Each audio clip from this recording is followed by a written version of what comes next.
Hello students, today we are going to deal with types of numbers. Okay, what are various kinds of numbers? The very first kind is called as a natural number. Now what are natural numbers? Don't get scared with these types or terminology. Okay, it's very simple. Numbers which you have learned while you were in junior KG, nursery, that is 1, 2, 3, 4, or you can also say them as counting numbers. Numbers which we learnt on our fingers, we learnt in counting, these are all natural numbers. Okay, they begin from 1 and are all positive numbers. Next type is whole numbers.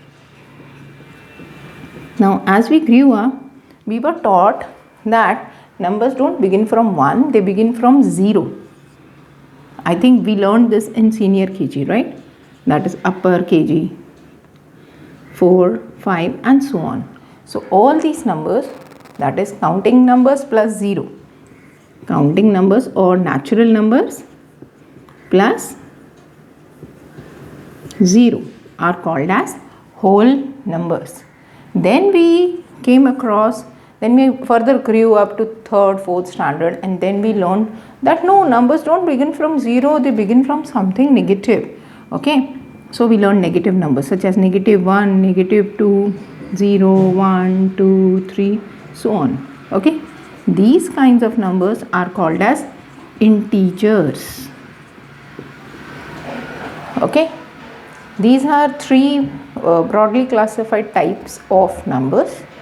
Then again we went ahead with something called as rational numbers. Okay, we came across 2 kinds of numbers. One is called as rational number and another is called as irrational number. Okay, see, basically we are going to deal more with this, and these are numbers which we are going to deal with in very higher class, above your school level.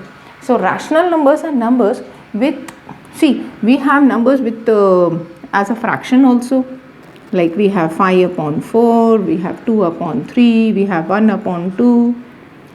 These plus the natural numbers, whole numbers, integers can be called as rational numbers. Other than these, what can be the numbers? There are some types of numbers such as 1 upon 0. Have you ever come across a number like this?